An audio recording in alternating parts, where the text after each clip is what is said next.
নমস্কার বন্ধুরা। একবার মনের চোখে কল্পনা করুন তো, এমন এক দেবের রূপ যার গলায় দুলছে অসংখ্য নরমুণ্ডের মালা এবং যার সারা শরীর জুড়ে রয়েছে রক্তের লাল আভা। তার উপস্থিতি এতটাই প্রবল যে মুহূর্তের মধ্যে সমস্ত ভয় দূর হয়ে যায়। তিনি এমন এক মহাশক্তি যার পদতলে স্বয়ং মহাদেবও শায়িত থাকেন।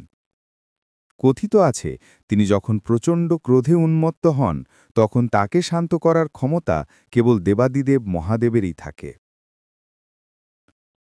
কিন্তু এই ভয়ঙ্কর রুদ্রমূর্তির আড়ালে লুকিয়ে আছে এক অসীম মাতৃস্নেহ, এক গভীর বাৎসল্য, যা ভক্তকে নিজের সন্তানের মতো আগলে রাখে। মা কালী তার ভক্তদের সঙ্গে এক নিবিড় ও ভালোবাসার সম্পর্ক স্থাপন করেন। তার কাছে ভক্ত হল অবোধ সন্তানের মতো, কখনো পুত্র, আবার কখনো কন্যা রূপে। আর মা কালী সর্বদা থাকেন এক স্নেহময়ী ও রক্ষাকর্ত্রী জননীর ভূমিকায়। আজকের এই ভিডিওতে আমরা জানব দেবী কালীর সৃষ্টি হয়েছিল কিভাবে, কেন তিনি এত অমিত এবং অলৌকিক শক্তির অধিকারিণী, এবং কিভাবে তার এই ঐশ্বরিক শক্তি আমাদের জীবনে এক গভীর ও অবিস্মরণীয় প্রভাব বিস্তার করতে পারে। এই ভিডিওটি শেষ পর্যন্ত না দেখলে আপনি এই রহস্যময়ী মহাশক্তির আসল পরিচয় এবং মাহাত্ম্য সম্পর্কে সম্পূর্ণ জানতে পারবেন না। তাই বন্ধুরা, আমাদের সঙ্গেই থাকুন এবং চোখের পলক না ফেলে পুরোটা দেখুন, কারণ আজ আমরা যা আপনাদের সামনে তুলে ধরব তা শুধুমাত্র বিস্ময়করই নয়, বরং আপনাকে রীতিমতো স্তম্ভিত করে দেবে। বন্ধুরা, হিন্দু ধর্মের সমস্ত দেবী ও দেবতাদের মধ্যে মা কালী হলেন শক্তির এক অত্যন্ত উগ্র ও চরম রূপ। কালী নামটির উৎপত্তি হয়েছে কাল শব্দ থেকে, যার শাব্দিক অর্থ হল সময় বা মহাকাল। সনাতন ধর্ম অনুসারে দেবী কালী হলেন অশুভ শক্তির বিনাশ ঘটিয়ে শুভ শক্তির বিজয়ের প্রতীক। তাকে একাধারে ভয়ঙ্কর এবং অন্যদিকে অপরাজেয় শক্তিশালী দেবী হিসেবে পূজা করা হয়। দেবী কালী হলেন আদি শক্তির মূর্ত প্রকাশ। তিনি শক্তি, সৃজনশীলতা এবং উর্বরতারও প্রতীক। পুরাণ মতে বিশ্বাস করা হয় মা কালীর জন্ম বা আবির্ভাব ঘটেছিল ধর্মরক্ষা এবং পাপী ও দুরাচারী রাক্ষসদের নিধন করার জন্য। বন্ধুরা, যদিও মা কালীর জন্ম ও আবির্ভাব নিয়ে শাস্ত্রে বহু কাহিনী প্রচলিত আছে, তবে আজ আমরা আপনাদের শোনাব এমন দুটি লোমহর্ষক ও বিস্ময়কর কাহিনী যা শুনে আপনি অভিভূত হতে বাধ্য হবেন। পুরাণে বর্ণিত কাহিনী অনুযায়ী প্রাচীনকালে দারুক নামক এক দুর্দান্ত অসুর ছিল, যে কঠোর তপস্যার মাধ্যমে সৃষ্টিকর্তা ব্রহ্মাদেবকে তুষ্ট করতে সক্ষম হয়েছিল। ব্রহ্মা তার তপস্যায় প্রসন্ন হয়ে তাকে এই বর প্রদান করেন যে তোমার মৃত্যু শুধুমাত্র কোনো নারীর হাতেই সম্ভব, অন্য কোনো পুরুষ বা দেবতা তোমাকে হত্যা করতে পারবে না। এই কথা শুনে দারুক মনে মনে হাসল। সে ভাবল, নারীরা তো স্বভাবতই কোমল, শান্ত ও মৃদুভাষী হয়, তারা আবার তার কি ক্ষতি করতে পারবে। কিন্তু সে ভুলে গিয়েছিল যে যখন পৃথিবীতে অন্যায় ও অন্যাচারের সীমা ছাড়িয়ে যায়, তখন সেই নারী নিজের মধ্যে সুপ্ত ক্রোধ জাগিয়ে তুলে রুদ্রমূর্তি ধারণ করে এবং দুষ্টের বিনাশ ঘটায়। হিন্দু ধর্মে নারীকে শক্তির আধার ও প্রতীক হিসেবে গণ্য করা হয়, আর সেই নারী শক্তিরই চরম মূর্ত রূপ হলেন মা কালী, যিনি এক মহাপূজ্য দেবী। তাকে ক্রোধের দেবীও বলা হয়ে থাকে, যিনি নারী শক্তির প্রতিনিধিত্ব করে যুগে যুগে দুষ্টের দমন করেছেন। মা কালী মানবজাতিকে এই বার্তাই দিয়ে থাকেন যে নারী কখনো দুর্বল নয়, প্রয়োজনে সে নিজের উগ্র ও সংহারক রূপ ধারণ করে পাপীদের ধ্বংস করতে পারেন। ব্রহ্মার কাছ থেকে অমরত্বের প্রায় সমতুল্য বর লাভ করার পর দারুক নামক সেই রাক্ষস এতটাই অহংকারী হয়ে উঠল যে তার আনন্দের আর কোনো সীমা রইল না। বর পাওয়ার পর সে নিজের ক্ষমতার অপব্যবহার করতে শুরু করল। ব্রাহ্মণ, ঋষি, মুনির থেকে শুরু করে দেবতাদের জীবনও সে অতিষ্ঠ ও দুর্বিষহ করে তুলল। তার অত্যাচারে পৃথিবীর সমস্ত যজ্ঞ, পূজা ও মাঙ্গলিক অনুষ্ঠান বন্ধ হয়ে গেল। এমনকি সে স্বর্গলোক দখল করে সেখানে নিজের রাজত্ব কায়েম করল। দেবতারা একত্রিত হয়ে তার সঙ্গে ভীষণ যুদ্ধ করলেন, কিন্তু শেষ পর্যন্ত পরাজিত হয়ে ফিরে আসতে বাধ্য হলেন। তখন ব্রহ্মা দেবতাদের স্মরণ করিয়ে দিলেন যে এই রাক্ষসকে কোনো পুরুষ হত্যা করতে পারবে না, কেবলমাত্র কোনো নারী একে বধ করতে সক্ষম হবে।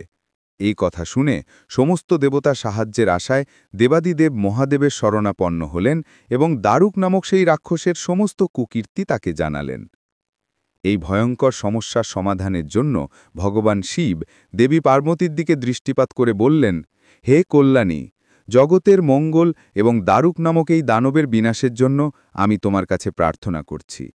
স্বামীর এই অনুরোধ শুনে মা পার্বতী মৃদু হেসে বললেন, তিনি নিজের কোনো ৮ অংশে পার্থদেবী হলেন। তিনি নিজের সত্তার এক অংশ ভগবান মহাদেবের শরীরে প্রবেশ করিয়ে দিলেন। দেবী পার্বতীর সেই অংশ শিবজির কণ্ঠদেশ থেকে প্রকাশিত হল, আর ঠিক সেই মুহূর্তেই ভগবান শিব তার তৃতীয় নয়ন উন্মুক্ত করলেন। সেই তৃতীয় নয়ন থেকে আবির্ভূত হলেন এক ভয়ঙ্কর কৃষ্ণবর্ণা দেবী, যিনি পরবর্তীতে কালীমাতা নামে জগৎ সংসারে পরিচিত হলেন। মায়ের এই রুদ্ররূপ এতটাই ভয়ঙ্কর ও তেজোদ্দীপ্ত ছিল যে দেবতা বা দানব কেউই তার সামনে দাঁড়ানোর সাহস পায়নি। মা কালী চোখের পলকে দারুকসহ সকল রাক্ষসের বিনাশ করলেন।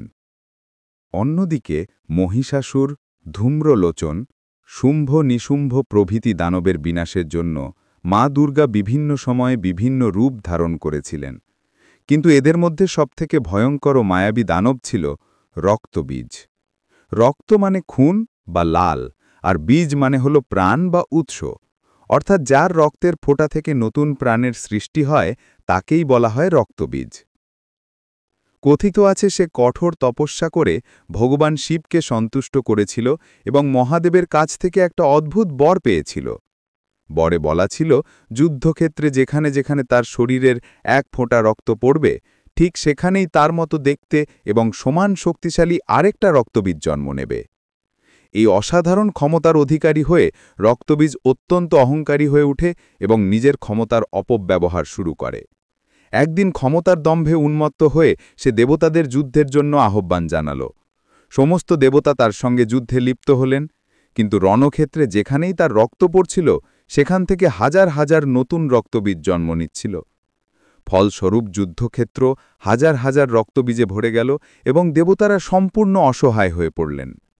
শেষ পর্যন্ত দেবতারা ভয়ে কাঁপতে কাঁপতে মাতা দুর্গার শরণাপন্ন হলেন এবং নিজের প্রাণ রক্ষার আর্জি জানালেন। তখন মা দুর্গা সেই মায়াবী রক্তবীজকে বধ করার জন্য কালী রূপ ধারণ করলেন। মহাকালী যুদ্ধক্ষেত্রে প্রবেশ করেই তার জিহ্বা বহুদূর পর্যন্ত প্রসারিত করে দিলেন, যাতে রক্তবীজের শরীর থেকে নির্গত কোনো রক্তের ফোঁটা মাটিতে পড়তে না পারে।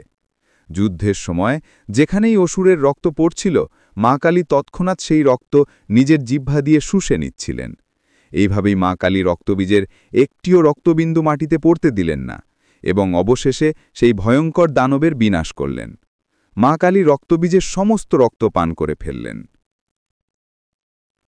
এভাবে রক্তবীজের তো বিনাশ হলো বটে, কিন্তু সেই দানবকে হত্যা করার পর মা এতটা ক্রোধান্বিত ও উত্তেজিত হয়ে উঠলেন যে তাকে শান্ত করা কারো পক্ষে সম্ভব হচ্ছিল না। তার এই রুদ্ররূপ সমগ্র সৃষ্টি জগতের ধ্বংস ডেকে আনতে পারত। তাই দেবতারা পুনরায় মহাদেব শিবের শরণ নিলেন এবং প্রার্থনা করে বললেন, হে মহাদেব, কেবল আপনি মায়ের এই প্রলয়ঙ্করী ক্রোধ প্রশমিত করতে পারেন। কিন্তু মায়ের সেই উন্মত্ত ক্রোধ শান্ত করা স্বয়ং মহাদেব শিবের পক্ষেও সহজসাধ্য ছিল না। তখন উপায়ান্তর না দেখে ভগবান শিব কালী মায়ের চলার পথে শবদেহের মতো শুয়ে পড়লেন।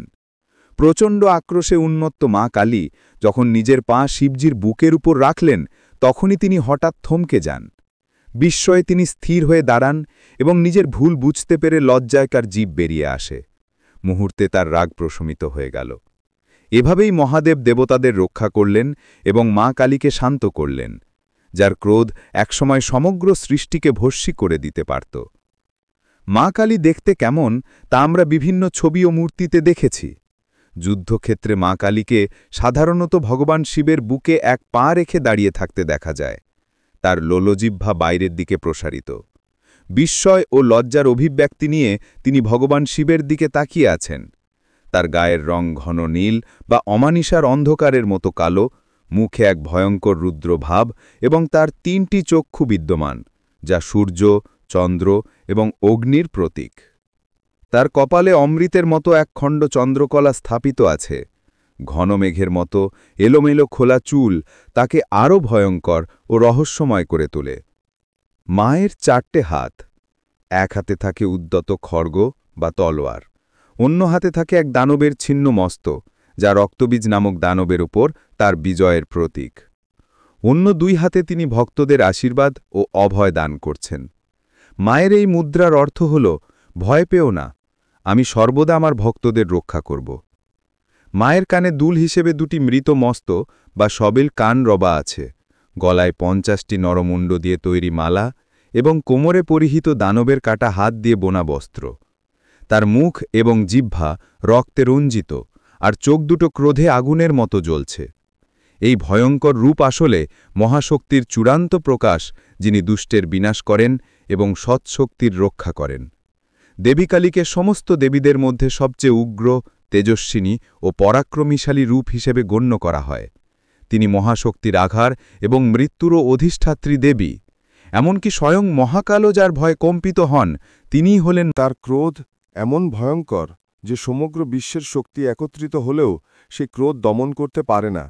একমাত্র দেবাদিদেব মহাদেবী তাকে শান্ত করতে সক্ষম।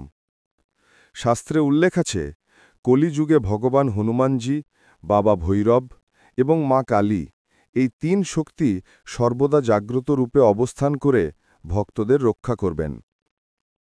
প্রিয় দর্শকবৃন্দ, যদিও সমগ্র ভারতবর্ষেই মা কালী পূজিত হন, তবুও বিশেষত পশ্চিমবঙ্গ, বাংলাদেশ ও আসামে তার আরাধনা সর্বাধিক প্রচলিত। বহু প্রাচীন ও বিখ্যাত মন্দির আজও তার মহিমার সাক্ষী হয়ে দাঁড়িয়ে আছে, যেমন উজ্জয়িনীর গড় কালিকা মন্দির, কলকাতার বিখ্যাত কালীঘাট মন্দির, গুজরাটের পাওয়াগড় শক্তিপীঠ, দক্ষিণেশ্বর কালী মন্দির প্রভৃতি। এই পবিত্র স্থানগুলিতেই মা কালী ভক্তদের দর্শন দিয়ে তাদের সকল মনস্কামনা পূর্ণ করেন এবং কল্যাণ সাধন করেন। সুতরাং মা কালী শুধুমাত্র ধ্বংস বা বিনাশের প্রতীক নন, তিনি ন্যায়ের প্রতিষ্ঠা, অহংকারের বিনাশ এবং ভক্তদের রক্ষাকারিণী, করুণাময়ী দেবী। তাই আসুন, আজ আমরা সকলে পবিত্র মনে ও শুদ্ধ চিত্তে সমস্বরে বলি, জয় মা কালী, জয় মা কালী। প্রিয় বন্ধুরা, আজকের এই ভিডিওটি যদি আপনাদের ভালো লেগে থাকে, তাহলে অবশ্যই একটি লাইক করুন এবং মা কালীর এই অপরূপ মহিমা ও কথা সবার কাছে পৌঁছে দিতে ভিডিওটি প্রচুর পরিমাণে শেয়ার করুন। আর আপনি যদি মা কালীর একজন একনিষ্ঠ ভক্ত হয়ে থাকেন, তাহলে কমেন্ট বক্সে ভক্তিভরে জয় মা কালী লিখে আমাদের চ্যানেলটিকে সাবস্ক্রাইব করে নিন। সকলে ভালো থাকুন, সুস্থ থাকুন এবং নিরাপদে থাকুন। ওম নমঃ শিবায়। জয় মা কালী।